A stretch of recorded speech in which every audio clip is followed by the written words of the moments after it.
Okay, so for today's video, I'll be unboxing the Quantum QHM9800. This keyboard is for 1700 on Amazon and even cheaper on their site. It's for 1500 on Quantum's website. I bought mine off Amazon because first of all, I'm not sure if I'm going to keep it. I might return it. Got this for my brother, but depends if it's good or not, right? Because it's really cheap. It's the cheapest mechanical keyboard on Amazon right now. So yeah, it comes with some weird switches like some superior B23 blue switches or something like that. I think those switches are made by Quantum itself, right? So that's one thing you need to note before you go and buy this keyboard. Another feature that I forgot to mention is that this keyboard is Hotswappable, which means that each switch can be switched out and you can change the switches to like browns or reds or whatever. But in my opinion, that's a pretty useless feature at this price point because getting a decent amount of switches will cost more than this actual keyboard itself. So what's the point in spending more on just the switches than this keyboard? If you buy the switches over time and slowly add them, then that's a great thing to do. You can slowly upgrade your keyboard, but it's not an immediate thing you can do. You can't just go and buy 108 switches. That will cost a lot more than this actual keyboard. So let's start off and unbox it. Here's the front USB keyboard, just some unnecessary information. Here's the name, Quantum QHM9800. Here's the specs on the back, mechanical key, RGB. It also comes with a rupee key, which is really good, a rupee symbol key. Here are all the small detailed informations. You can pause the video and read that if you want right now. So let's unbox it. The box is really good quality. It feels very sturdy, really strong cardboard, right? Here it is. No foam in this to protect it, but it's a much bigger keyboard. But it comes with this foam cloth. Won't protect that much, but don't worry, if you buy it from Amazon, I can vouch for their delivery protection because it's always packaged really well and it's kept safe during its travel. Another card here, just some small things on it. Their contact and their email, their contact number, WhatsApp, email, and this QR code, and just the places where they sell it, all of this stuff, Instagram site and Facebook site, right? So let's take it out. Already this is a much bigger keyboard than my current one. It's not a 10 keyless form, it's a full size mechanical keyboard, right? So here it is, right? Full size numpad is right here. There's a number lock, whatever. Everything is available here.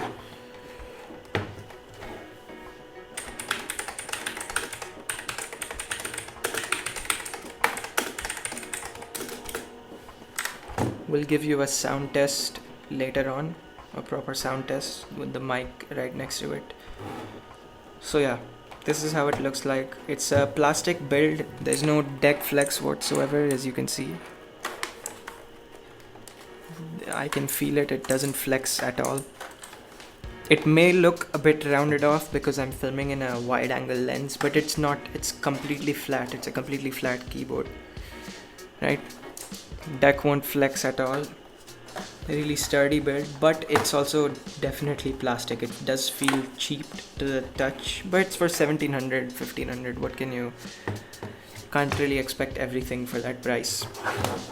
It does come with some small feet here to help keep it raised up while you're typing or whatever. And these rubber pads here. There's only 2 rubber pads. I'm not sure why. There should be some on this as well, and on the inside of this, but it's only plastic. So yeah, the cable, as you can see here, it is not a braided cable. It's a plastic covered cable. It won't be as durable. I know this from personal experience. It won't be anywhere near as durable, but it's manageable. It's not something that's going to throw you off completely. So this is what it looks like. This is the size. Now let's move on to the sound test. So let's go over the sound and the sound test for this keyboard.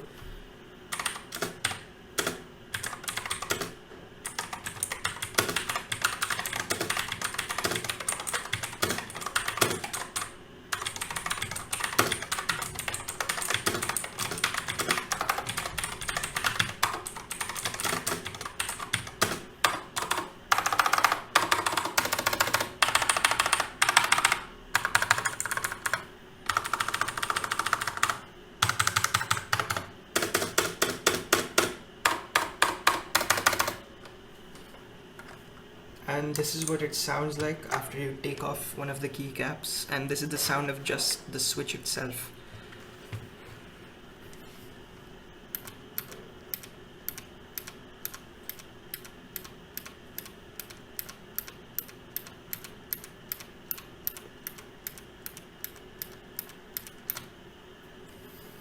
So that was the sound test.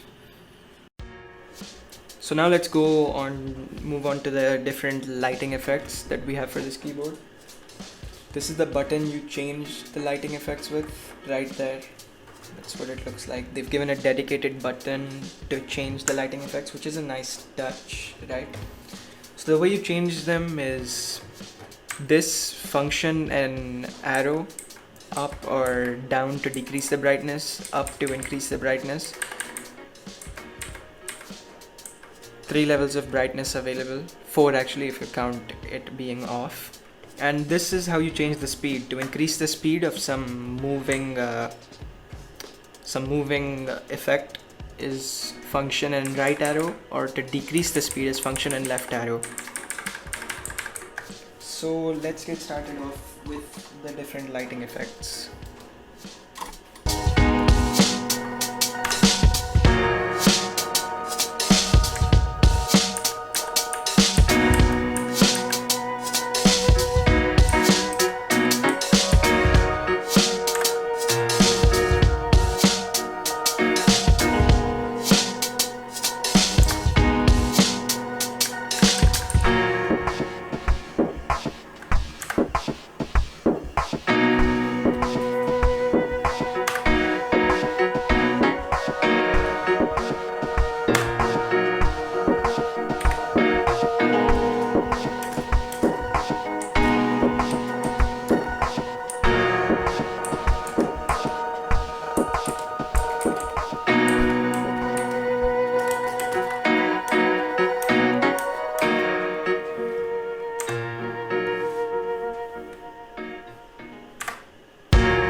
So that was the overview for this keyboard. I hope you enjoyed it.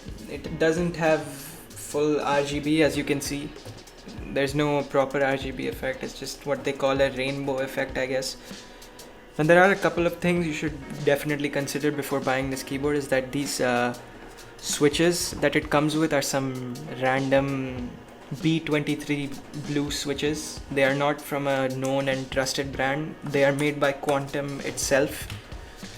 So yeah, there are some off-brand switches and I don't really trust them that much. I will use them extensively to see if they are good enough, definitely. Another thing that worries me about this keyboard is the stabilizers.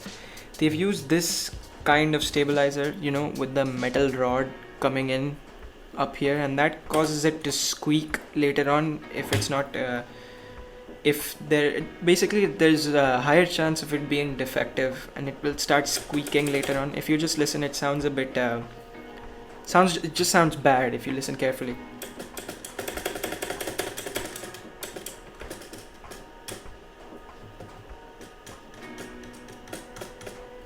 There's like some rattling kind of noise, so the stabilizers are pretty poor in this keyboard. And another way to express that actually is if you look at this enter key here and the shift key, right? There's so much wobble, like literally it's like you can realign it. It's huge. It's a huge amount of wobble that's there in this keyboard. Key wobble. Other keys are fine. I would say the other keys are perfectly manageable. It's just these extended longer keys which have a stabilizer on them that are a bit messed up. Apart from that, this is actually a really good deal because it's only 15/1700 for a full-sized gaming mechanical keyboard with some lighting effects, some decent lighting effects, right? It has 11 different lighting effects, 4 different speed modes and 4 different brightness levels, so it's a really good value. Even apart from these like small things, they are actually pretty important things, but to many consumers they are really small, not huge issues that can throw them off. And especially if you consider that even if the switches aren't that trustworthy, it's still a mechanical keyboard, mechanical switch for 1500, whereas in that price range everything else is a membrane. So this is automatically and instantly better than everything that's there in this in that price range, right? So now let's look at the Hotswappable feature that's available in this keyboard. As you can see, I have removed a switch right here. The way you check if your keyboard is Hotswappable is usually on their website. It will mention it, but if it hasn't mentioned it, then you can try and pry the switch off using some tools or whatever. I used some weird tools to take it off. I won't show you how I took it off because I didn't use an actual switch prior. I just used some weird hook thing to just pull it off. It's not that safe, that's why I wouldn't recommend doing it. But if you want to check if your keyboard is Hotswappable, apply some force on the switch. You will know there's like 2 grooves available there. If I open it and show you, right? So as you can see, there's like 2 holes there, right, on the switch, and the switch tool will slide into there and then you can pull it off. They're available on both sides. I cannot show you because there's another switch here, but yeah, you will know how to use it. It's not that difficult at all. But the way I took it off is I just used some compass and a nail cutter. That's all I used. So this is the switch, as you can see here. This is what it looks like, the B23 blue switch.